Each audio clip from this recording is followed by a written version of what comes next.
নমস্কাৰ সকলোকে স্বাগতম জনাইছো মোৰ ইউটিউব চেনেললৈকে অৱশেষত সিটেট এক্সামৰ তাৰিখ ঘোষণা কৰিলে অহা 7 জুলাইত অনুষ্ঠিত হ'ব 19 সংখ্যক সিটেট পৰীক্ষা যিটো নেকি আশাৰ বতৰা কঢ়িয়াই আনিছে সিটেট প্ৰাৰ্থীসকললৈ যিসকল সিটেট প্ৰাৰ্থীয়ে এই এক্সামটো দিব বিচাৰি আছিল বা আশা কৰি ৰৈ আছে সেই সকল প্ৰাৰ্থীৰ কাৰণে এইটো বহুত বেছি ভাল খবৰ আৰু যোৱাকালিও আপোনালোকক এইটো ইনফৰমেশ্যন দিছিলো যে অহা 7 জুলাইত পুনৰ অনুষ্ঠিত হ'ব সিটেট পৰীক্ষা এটা কথাটো হল এই পৰীক্ষাটো এতিয়া প্ৰাৰ্থীসকলৰ কাৰণে খুব গুৰুত্বপূৰ্ণ হৈ পৰিছে আপোনালোকে এই পৰীক্ষাটোত ভালকৈ পাছ কৰিব পাৰিলে এইবাৰ আপোনালোকৰ চাকৰি নিশ্চিত কেনেকৈ নিশ্চিত সকলো কথা আপোনালোকক বিৱৰি কম আপোনালোকে গুৰুত্ব সহকাৰে ভিডিওটো চাব আৰু যিমান পাৰে সিমান শ্বেয়াৰ কৰিবলৈ নাপাহৰিব যাতে প্ৰত্যেকজন সিটেট দিব বিচৰা প্ৰাৰ্থীয়ে এই ভিডিওটো চাই অলপ হ'লেও অনুপ্ৰাণিত হ'ব পাৰে এটা কথাটো হল আপুনি সিটেট এক্সাম পাস কৰিলে আপোনাৰ চাকৰি নিশ্চিত কিন্তু কেনেকৈ এটা কথাটো হল যেটো অসম চৰকাৰৰ শিক্ষা বিভাগে 5000 শিক্ষক পদৰ কাৰণে বিজ্ঞাপন মুকলি কৰি দিলে আৰু এই শিক্ষক পদৰ বিজ্ঞাপনৰ আবেদন প্ৰক্ৰিয়া ইতিমধ্যে শেষ হৈছে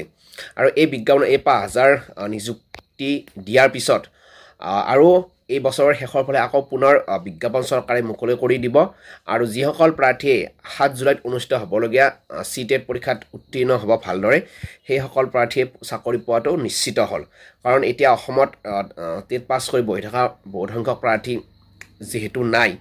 গতিকে এইবাৰ যিটো সিটেট এক্সাম হৈ গ'ল তাতো বহুত সংখ্যক প্ৰাৰ্থীয়ে পাছ কৰা নাই আৰু ইয়াৰে কিছু সংখ্যক প্ৰাৰ্থীয়ে হয়তো মাৰ্ক কমকৈ পাইছে আৰু এতিয়া যেহেতু টেট বেচিছ হৈ গ'ল আৰু 5000 প্ৰাৰ্থী ওলাই যোৱাৰ পিছত হয়তো আৰু বহুত বেছি প্ৰাৰ্থী নাথাকিব আৰু যি জুলাইত অনুষ্ঠিত হ'ব সিটেট পৰীক্ষা আৰু এই সিটেট পৰীক্ষাত যিসকল প্ৰাৰ্থীয়ে সুখ্যাতিৰে উত্তীৰ্ণ হ'ব সেই সকল প্ৰাৰ্থী কিন্তু চাকৰি নিশ্চিত গতিকে যিসকল প্ৰাৰ্থীয়ে সিটেট দিব বিচাৰি আছে বা শিক্ষক হোৱাৰ সপোন পুহি ৰাখিছে বা শিক্ষক হ'ম বুলি ভাবি আছে সেই সকল প্ৰাৰ্থী কিন্তু সাজু হ'বৰ হ'ল খুব গুৰুত্বপূৰ্ণ এক্সাম এইটো বুলি ভাবি ল'ব লাগিব আপোনালোকে আৰু আপোনালোকে খুব ভালদৰে ষ্টাডি কৰিব লাগিব যিসকল প্ৰাৰ্থীয়ে যোৱা এক্সামটোত সাকসেছ হ'ব নোৱাৰিলে বা যিসকলে এবাৰ পাছ কৰিছে যদিও মানে কি মাৰ্ক কমকৈ পাইছে এটা সুবৰ্ণ সুযোগ পাইছে আপোনালোকে পাছ কৰক ভালদৰে আৰু চাকৰি লৈ লওক কাৰণ প্ৰাৰ্থীৰ সংখ্যা বেছি নাথাকিব আৰু আমি যিখিনি জানিছো যে এইবাৰ শেষৰ পালে কিন্তু বহুত সংখ্যক পদ মুকলি কৰি দিয়াৰ সম্ভাৱনা আছে গতিকে আপোনালোকে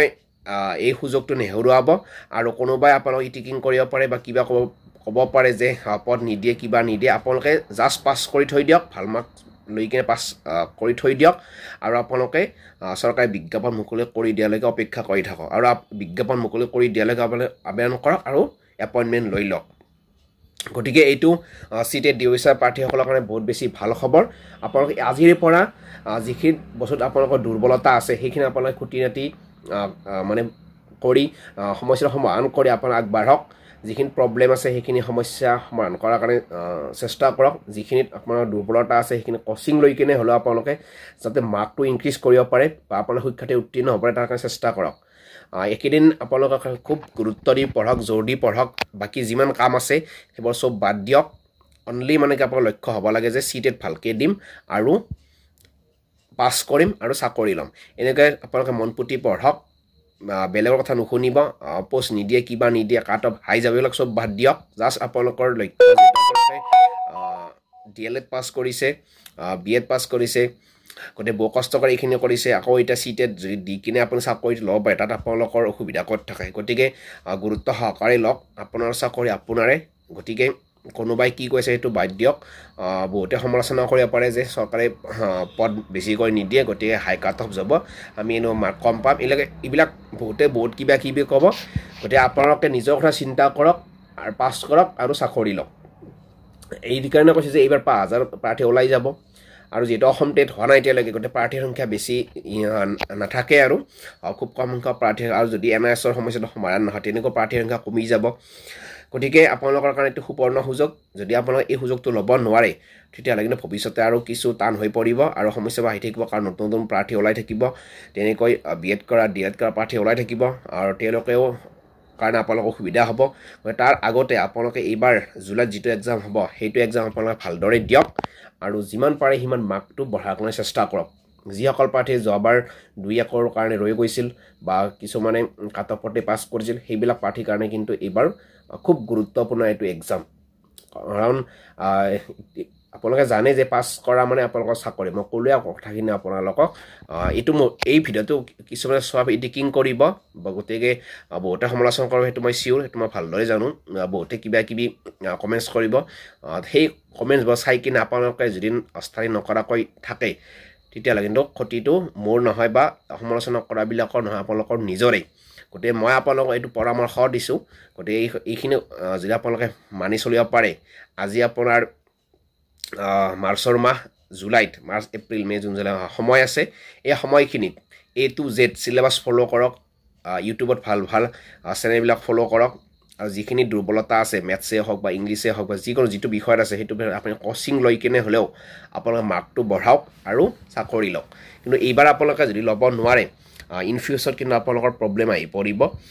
যিটো সত্য সেইখিনিয়ে কৈছোঁ কাৰণ প্ৰাৰ্থীৰ সংখ্যা এতিয়া বহুত বেছি নাই কিন্তু এনেকৈ এক্সাম হৈ থাকিলে প্ৰাৰ্থীৰ সংখ্যা বাঢ়ি থাকিব যোৱা যিটো এক্সাম হৈ গ'ল তাতো কিছুমান প্ৰাৰ্থীয়ে পাছ কৰিলে এইবাৰ আকৌ পাছ কৰিব গতিকে এইখিনি সময়তে যদি আপোনালোকে ল'ব নোৱাৰে কিছু কঠিন হৈ পৰিব আৰু যিহেতু 5000 প্ৰাৰ্থী ওলাই যাব প্ৰাৰ্থীৰ সংখ্যা কমিব নাবাঢ়ে বেছি কিন্তু যদি আপোনালোকে ল'ব নোৱাৰে কিছু পিছত টান হৈ পৰিব এইটো সময়তে ল'ব লাগিব আৰু এই এক্সামটো গুৰুত্ব সহকাৰে লওক আৰু আমিও যদি পাৰোঁ আমি ক্লাছৰ ভিডিঅ' দিয়াৰ চেষ্টা কৰিম ইতিমধ্যে আমি আলোচনা কৰিছোঁ গতিকে সেই ভিডিঅ'কেইটা আপোনালোকে ভাল লাগে আপোনালোকে ফ'ল' কৰিব মই নকৰোঁ ক্লাছ মই কিছুমান অভিজ্ঞ টিচাৰৰ সৈতে কথা পাতিছোঁ তেওঁলোকে হয়তো সময় সুবিধা মিলে আপোনালোকৰ চিটেটৰ কাৰণে ভিডিঅ' নিশ্চয় দিব বুলি কৈছে যদি সুবিধা হয় তথাপিতো আপোনালোক আৰু ভাল ভাল চেনেল আছে ইউটিউবত সেইবিলাকক ফ'ল' কৰিব যিখিনি দুৰ্বলতা আছে সেইখিনি সমাধান কৰাৰ চেষ্টা কৰিব মোৰতে হাড়ে হিমজুৱে লাগি চব বাদ দিয়ক অকল চিটেট বুলি ভাবি থাকক খাওঁতে শুওঁতে উঠোঁতে বহুতে সকলো সময়তে আপুনি ভাবক যে চিটেট দিম এইবাৰ ভালদৰে দিম এনেকৈ লাগি যাওক মোটামুটি কষ্ট কৰক আৰু চাকৰি লওক এইখিনিয়ে ক'লোঁ ধন্যবাদ জয় অসম